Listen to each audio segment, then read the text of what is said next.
Hello students and friends, मैं सब doctor अभिषेक महेश्वरी। आज हम डिस्कस करेंगे वेरियस मेजर्स ऑफ प्रॉफिट। अक्सर आपने टीवी में, न्यूज़पेपर में देखा होगा कि जब कंपनीज को कंपेयर किया जाता है तो कई बार नेट प्रॉफिट पे किया जाता है, कई बार ईबीआईटी पे, कई बार इबिडा पे, कई बार ऑपरेटिंग प्रॉफिट पे। तो आज हम इन्हीं सब चीज़ों को डिस्कस करेंगे कि इबिडा क्या है, ईबीआईटी क्या है, ऑपरेटिंग प्रॉफिट क्या है, as well as manufacturing company को किस प्रॉफिट पे कंपेयर करना चाहिए और सर्विस सेक्टर की कंपनीज को कंपेयर करना हो तो किस प्रॉफिट को हमें लेना चाहिए।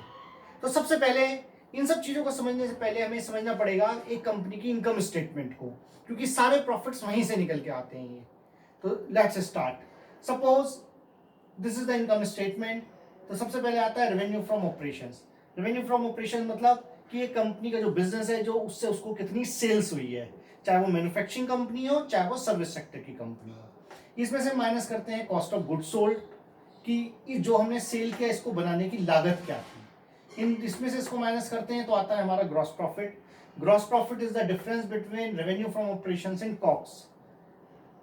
ये जितना ज्यादा होगा ये उतना ही बाकी जितने भी हमारे ऑपरेटिंग या नॉन ऑपरेटिंग एक्सपेंसेस हैं उनको कवर करने में हेल्प करेगा।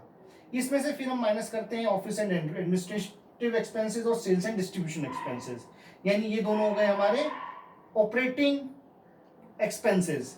इनको माइनस करने के बाद आता है हमारा इबिडा। इबिडा में से माइनस करते हैं डेप्रिसिएशन एंड अमोर्टाइजेशन। इबिडा की फुल फॉर्म होती है earnings before interest, tax, depreciation and amortisation. यानी अभी तक हमने ये चार चीजें माइनस नहीं करी है। इंटरेस्ट को माइनस नहीं किया है, टैक्स को नहीं किया है, डेप्रिसिएशन को नहीं किया है और अमोर्टाइजेशन को नहीं किया है। तो डेप्रिसिएशन और अमोर्टाइजेशन दोनों नॉन कैश एक्सपेंसेस हैं। इनको माइनस करने के बाद आता है हमारा ईबीआईटी।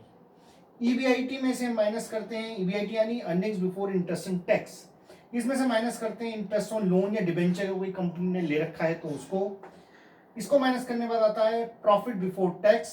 इसमें से टैक्स माइनस कर देते हैं तो आ जाता है हमारा प्रॉफिट आफ्टर टैक्स, जिसको कि हम नेट प्रॉफिट भी कहते हैं। अब इसको हम एक एग्जांपल से लेकर के समझते हैं। सपोज एक कंपनी की का रेवेन्यू फ्रॉम ऑपरेशन है 20 लाख रुपीज, इनकी कॉक्स है 12 लाख रुपीज।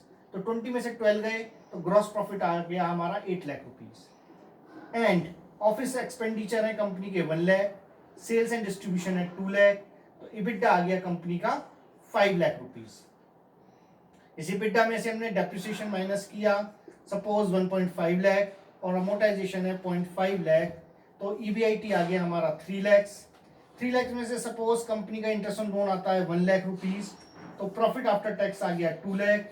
और अगर हम ये मान के चलें कि कंपनी का जो टैक्स रेट है वो 30% है, तो ये आ गया 0.6 लैक्स और नेट प्रॉफिट आ गया 1.4 lakhs. This is the way. अब जो ग्रॉस प्रॉफिट 8 लाख है ये तो हमें बता रहा है difference between revenue from operation and cost को, और इबिडा ये बता रहा है, इबिडा को हम कैश ऑपरेटिंग प्रॉफिट भी कहते हैं। इसको हम कैश ऑपरेटिंग प्रॉफिट भी कहा जाता है। क्यों? क्योंकि अभी तक हमने केवल जो कैश वाले ऑपरेटिंग एक्सपेंसेस है केवल वो माइनस किए हैं सेल्स में से। इसमें से जब हम डेप्रिसिएशन अमोर्टाइजेशन माइनस करते हैं तो आता है ईबीआईटी।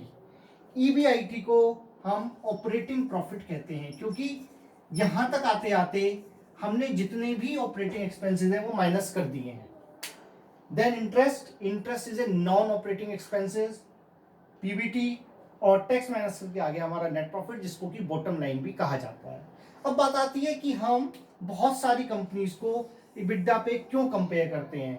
हम मैक्सिमम मैन्युफैक्चरिंग कंपनीज को के प्रॉफिट्स को जो कंपेयर करते हैं वो इबिडा पे करते हैं, ईबीआईटी, पीबीटी या नेट प्रॉफिट पे नहीं करते। उसके 3 रीजन है। देखिए, इबिडा के बाद में आपको 3 चीजें मिल रही हैं। एक तो बन रहा है डेप्रिसिएशन अमोर्टाइजेशन, एक मिल रहा है इंटरेस्ट ऑन लोन, एक मिल रहा है टैक्स। अब इन तीनों को हम डिस्कस करते हैं, तीनों पॉइंट्स को। Point number 1 depreciation and amortisation, number 2 interest, और नंबर 3 टैक्सेस। देखिए, डेप्रिसिएशन एंड अमोर्टाइजेशन अलग अलग मैन्युफैक्चरिंग कंपनीज में अलग अलग हो सकता है। कैसे?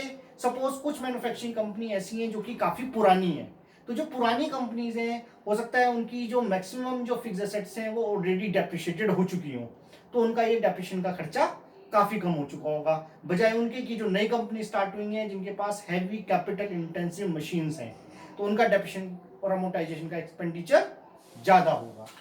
इंटरेस्ट डिपेंड करता है कि किसी कंपनी ने इंटरेस्ट लोन ले रखे हैं, किसी कंपनी ने नहीं ले रखे। तो जिन्होंने लोन ज़्यादा ले रखे होंगे उनका जो इंटरेस्ट ज़्यादा होगा। और लोन भी कई तरह के होते हैं, अलग अलग रेट के होते हैं।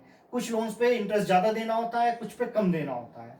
और as well as number one third is tax. जब हम इंटरनेशनल कंपनीज को कंपेयर करते हैं तो इंटरनेशनल कंट्रीज में टैक्स लॉज भी डिफरेंट होते हैं, और इन द सेम कंट्री भी ऐसा कई बार होता है कि अलग अलग प्लेसेस पे टैक्सेस में अलग अलग रिबेट्स मिल जाती हैं। कुछ स्टेट्स ऐसे हैं, कुछ प्लेसेस ऐसे हैं जो कि टैक्स हेवन में आते हैं, जहां पर कि हमें टैक्स की छूट मिल जाती है। तो ये तीनों एक्सपेंडिचर्स ऐसे हैं जो सिमिलर कंपनीज में कम ज़्यादा हो सकते हैं। तो इसलिए हम इन तीनों को छोड़ करके जो इबिड्डा है, इबिड्डा हमारा क्या बता रहा है? इबिड्डा का मतलब हो गया एक तरह से हमारा ऑपरेटिंग लेवल, यानी जिस चीज का कंपनी बिजनेस कर रही है, जिस चीज में कंपनी डील कर रही है, जो कंपनी का मेन काम है, उस मेन काम में कंपनी की एक्चुअल में प्रॉफिट अर्निंग कैपेसिटी क्या है, उस काम को कंपनी कितने बेहतर तरीके से कर पा रही है, उस बिजनेस से कंपनी कितना अच्छा प्रॉफिट अर्न कर पा रही है। तो इसलिए हम जो मैन्युफैक्चरिंग कंपनीज है, अब बात आती है कि किस तरह की कंपनीज को हमें किस तरह से कंपेयर करना चाहिए।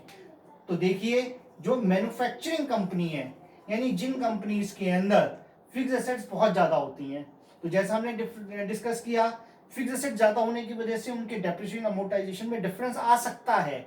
इसलिए मैन्युफैक्चरिंग कंपनीज के प्रॉफिट्स को हमें इबिड्डा लेवल पे कंपेयर करना चाहिए। और जो हमारी सर्विस सेक्टर की कंपनी है, सर्विस सेक्टर की कंपनी जैसे हमारी आईटी हो गई, हमारी कंसल्टिंग कंपनीज हो गई, ऐसी कंपनीज के अंदर फिक्स एसेट्स नेग्लिजिबल होती हैं, ना के बराबर होती हैं। तो उसमें इनका कोई खास फर्क नहीं पड़ता है। तो सर्विस सेक्टर कंपनीज के प्रॉफिट्स को हमें ईबीआईटी लेवल पे कंपेयर करना चाहिए, ताकि आपको एक सही अंडरस्टैंडिंग डेवलप हो सके, ताकि एक सही कंपैरिजन हो सके। तो आज की इस वीडियो में हमने समझा कि इबिड्डा क्या होता है। तो EBITDA is basically a cash operating profit and EBIT is the operating profit. तो आई होप कि आपको ये सारे पॉइंट, सारी चीजें अच्छे से समझ में आई होंगी। अगर आपको वीडियो पसंद आई हो तो इसको लाइक करें, शेयर करें, सब्सक्राइब करें। Thank you.